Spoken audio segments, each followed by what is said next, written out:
Hello dear students. तो आज हम शुरू कर रहे हैं क्लास 11th की अकाउंटेंसी। आप में से बहुत से ऐसे स्टूडेंट्स होंगे जो आज ये सब्जेक्ट पहली बार पढ़ेंगे। तो अकाउंटिंग होती क्या है? अगर हम इसको जनरल लैंग्वेज में समझें तो अकाउंटिंग क्या होती है? जो आप रोज़ का हिसाब किताब करते हो। अब आप पूछोगे किस चीज़ का हिसाब किताब करते हैं? आप कहीं जा रहे हो, सपोज़ आप किसी कोचिंग में जा रहे हो, किसी ट्यूशन में जा रहे हो, तो जब आप जाते हो तो जाने का आपका किराया लगता होगा। अब वो किराए के पैसे कौन देता होगा आपको? आपके घर वाले देते होंगे। तो मान लेते हैं आपके घर वालों ने आपको 50 रुपये दिए हैं, 50 रुपीज़ दिए हैं। आपने 20 रुपीज़ जाने में लगा दिए और आपने 20 रुपीज़ आने में खर्च कर दिए। तो आपके पास अब बचे कितने? आपके पास बचे सिर्फ 10 रुपीज़। ये जो आपने कैलकुलेशन करी, इसी को क्या कहते हैं? अकाउंटिंग कहते हैं। इसी को कहते हैं हिसाब किताब रखना। ऐसे ही आपके घर में भी हर रोज़ अकाउंटिंग होती है। अब आप पूछोगे घर में कैसे अकाउंटिंग होती है? आपकी मम्मी हर महीने दूध वाले को पैसे देती होंगी, हिसाब रखती होंगी उसका कि इस महीने उसने कितने दिन ला के आपको दूध डिलीवर किया है। जितने दिन उसने डिलीवर किया होगा उतने दिन के उसको पैसे मिलेंगे। तो इस हिसाब को भी मेंटेन करना क्या कही जाती है? अकाउंटिंग कही जाती है। लेकिन अगर आप इसको बिज़नेस के पॉइंट ऑफ व्यू से देखो कि अगर आप कोई बिज़नेस कर रहे हो तो आप नॉर्मली इसको माइंड में कैलकुलेट नहीं कर सकते। फिर इसके लिए आपको क्या करना पड़ेगा? एक सिस्टमेटिक प्रोसेस को फॉलो करना पड़ेगा। एक सिस्टमेटिक वे में आपको ये चीज़ रिकॉर्ड करनी पड़ेगी। तो शुरू करते हैं, लेट्स गेट स्टार्टेड। अकाउंटिंग क्या होती है? Accounting is a systematic process. Accounting क्या है? अकाउंटिंग एक सिस्टमैटिक प्रोसेस है। किस चीज़ का प्रोसेस है? Of identifying. आपको सबसे पहले क्या करना पड़ेगा? आइडेंटिफाई करना पड़ेगा। आइडेंटिफाइंग क्या होता है कि क्या हमें ये ट्रांजैक्शन रिकॉर्ड करनी है, मतलब क्या ये हमारे बिजनेस से रिलेटेड है जो हम रिकॉर्ड करें, ये हमें रिकॉर्ड करना ज़रूरी है, और करें तो कितने अमाउंट से करें। इसको क्या कहते हैं? हम अकाउंट आइडेंटिफाइंग कहते हैं। ठीक है, अकाउंटिंग में इसको क्या कहा जाता है? आइडेंटिफाइंग कहा जाता है। नेक्स्ट आता है रिकॉर्डिंग। रिकॉर्डिंग का मतलब क्या होता है? कहीं लिखना। आपने 50 रुपीज़ लिए थे, आपने उसमें से 40 रुपीज़ खर्च कर दिए, आपके पास बचे कितने? 10 रुपीज़। इस चीज़ को कहीं आप लिख रहे हो, इसी को क्या कहते हैं? हम रिकॉर्ड करना कहते हैं। जब आप किसी बिज़नेस की बात करते हो तो उसमें हर दिन लाखों हज़ारों ट्रांजैक्शंस होती हैं, हज़ारों लोगों को पैसे दिए जाते हैं, हज़ारों तरीके से पैसे आते हैं।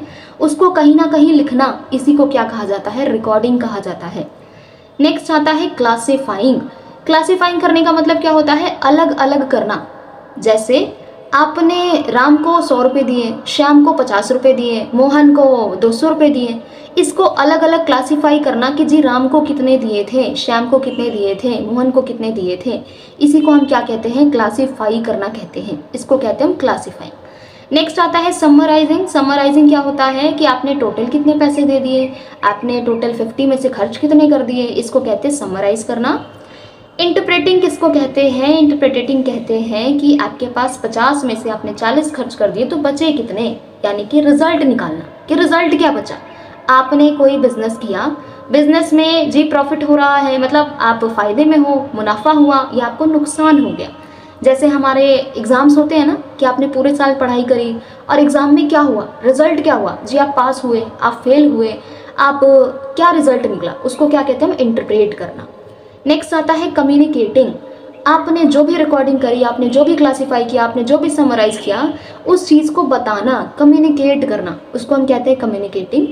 Financial information to the users, अपने यूज़र्स को ये जानकारी देना।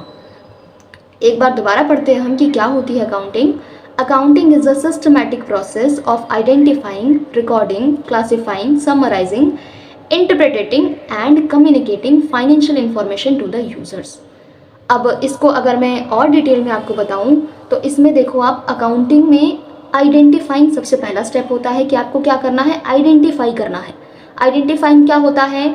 रिकॉर्ड करना है या नहीं, कितने से रिकॉर्ड करें, which amount is to be recorded. ठीक है, तो इसको कहते हैं हम आइडेंटिफाइंग। नेक्स्ट आता है रिकॉर्डिंग। रिकॉर्ड करने का मतलब होता है कहीं लिखना, कि आपको कहीं ना कहीं इसको नोट डाउन करना है, कहीं ना कहीं लिखना है। अब जब मैंने बोला अकाउंटिंग एक सिस्टमैटिक प्रोसेस है, तो हम ऐसे ही किसी भी कागज़ पर उसको नहीं लिख सकते। हमें उसको कहाँ लिखना पड़ेगा? लिखने के लिए अलग से जगह है। कौन सी जगह है? या तो आप उसको जर्नल में लिखो, या तो आप उसको कैश बुक में लिखो, या उसको परचेज बुक में लिखो। ये होती है कुछ किताबें, जिन किताबों के बारे में भी हम आगे पढ़ेंगे, ठीक है।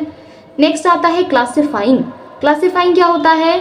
अलग अलग करना। जैसे मैंने बताया अलग अलग कि मोहन को कितने पैसे दिए, राम को कितने पैसे दिए, तो इसको हम अकाउंटिंग में क्या कहते हैं? लेजर पोस्टिंग कहते हैं। ये भी हम आगे पढ़ेंगे कि लेजर पोस्टिंग क्या होती है। अभी अलग अलग करना ही आप इतना याद रखो। नेक्स्ट होता है समराइजिंग। समराइजिंग का मतलब होता है टू सम अप, ठीक है, कि जी टोटल कितना दिया, टोटल कितना आया, टोटल कितने का सामान बेचा, तो वो क्या होता है? Trial balance. इसके लिए हम क्या बनाते हैं? ट्रायल बैलेंस बनाते हैं। नेक्स्ट होता है जी रिजल्ट निकालना, इंटरप्रेट करना, रिजल्ट निकालना।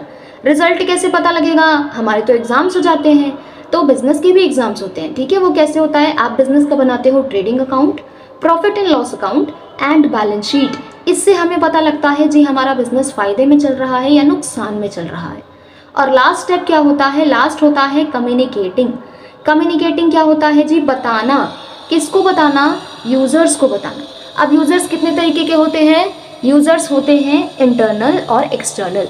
इंटरनल कौन कौन होते हैं? इंटरनल हो गया मालिक। कौन मालिक? बिजनेस का मालिक, ठीक है। जो बिजनेस कर रहा है उसको भी तो जानना है ना कि उसको बिजनेस में फ़ायदा हो रहा है, नुकसान हो रहा है। फिर नेक्स्ट आता है एम्प्लॉयज़, कि जो लोग बिजनेस में काम कर रहे हैं उनको भी तो पता चले कि वो फ़ायदे वाली कंपनी में काम कर रहे हैं या नुकसान वाली कंपनी में काम कर रहे हैं। उनका आगे चल के इंक्रीमेंट होगा नहीं होगा, वो किस पे डिपेंड करेगा जी? कंपनी प्रॉफिट में चल रही है तब तो हम कर देंगे इंक्रीमेंट, कंपनी नुकसान में है तो उनके पैसे नहीं बढ़ने वाले। नेक्स्ट आती है मैनेजमेंट। मैनेजमेंट को भी जानना है कि जी हमारी कंपनी किस पोजीशन पे है, ग्रो कर रही है या नहीं कर रही। और कुछ होते हैं एक्सटर्नल यूजर्स, जैसे जी बैंक। बैंक को क्यों जानना है कि कंपनी प्रॉफिट में है या नुकसान में है? क्योंकि बैंक से अगर आपने लोन लिया होगा तो बैंक ये जानना चाहेगी कि ये कंपनी हमारा लोन चुका पाएगी या नहीं चुका पाएगी।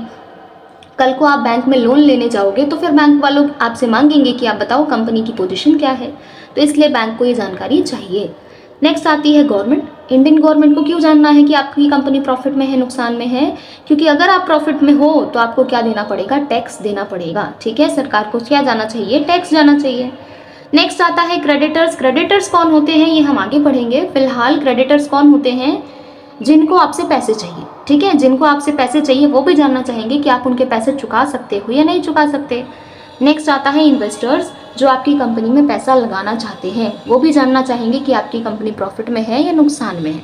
लास्ट आता है पब्लिक, जो जैसे हम जैसे लोग नॉर्मल पब्लिक भी जानना चाहेगी कि अरे इस कंपनी की पोजीशन क्या है, ये जो बिजनेस है ये कैसा चल रहा है। तो ये होती है क्या? हमारी अकाउंटिंग। तो डेट्स ऑल, आज की वीडियो के लिए इतना ही।